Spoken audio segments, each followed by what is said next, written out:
কি ব্যাপার হৃদয় ভাই, এত মন খারাপ কেন?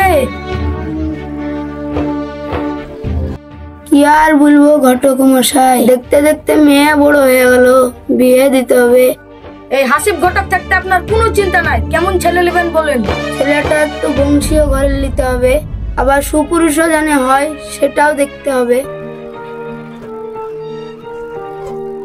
কালই আপনার মেয়ের জন্য তেমন ছেলে নিয়ে আসবো। জামাইয়ের যেমন বংশ বুনিয়াদ তেমন সুপুরুষ। কালকে আপনি রেডি থাকবেন। তুমি আমাকে বাঁচালা ভাই।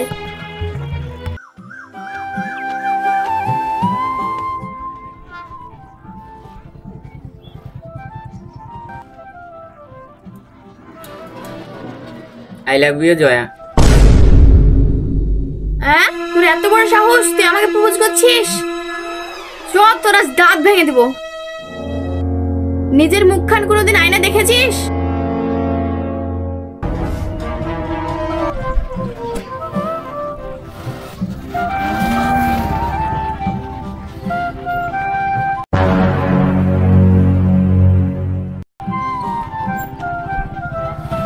তাহলে কই ঘটক মশাই, মেয়েকে ডাকুন, আমরা দেখি। তাহলে হৃদয় ভাই, মেয়েকে ডাকুন। চ, তোকে আজ বাড়িতে বাঁধে মারবো। এই তো ঘটক মশাই, আমার মেয়ে চলে এসছে।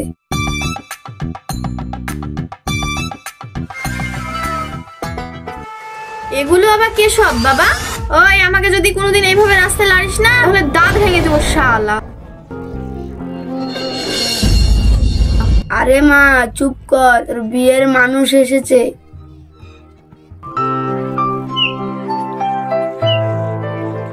মা, ওই সুন্দর করে ওটা ছেলে। কি প্যাংলা ছেলে নিয়ে এসছো বাবা? এক চড় দিলে তো 3 দিন উঠতে পারবে না।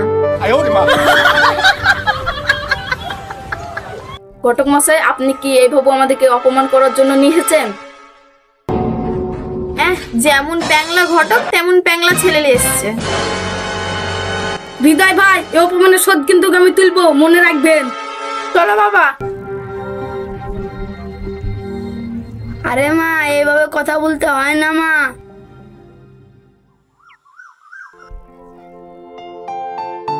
বাবা বাঁচনু, একবারে কাল নাগিনী মেয়ে। ঠিকই বলেছিস বাপ।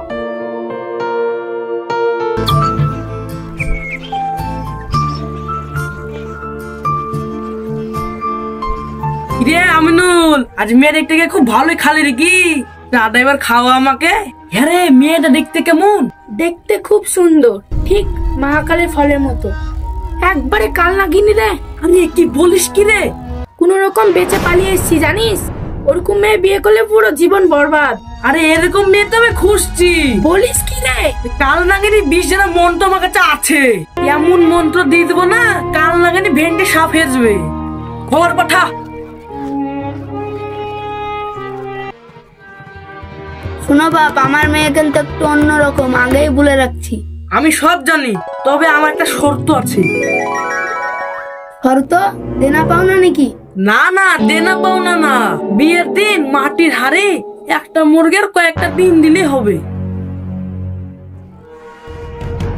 আরে 1 বছর মেয়েকে দেখতে আসবেন না। বিয়ে লাগাচ্ছি, কোনোদিন তো এরকম শর্ত শুনিনি। আমি সব শর্তে রাজি আছি বাপ। তাহলে সামনের মাসের 5 তারিখ আমাদের বিয়ের ডেট থাকলো।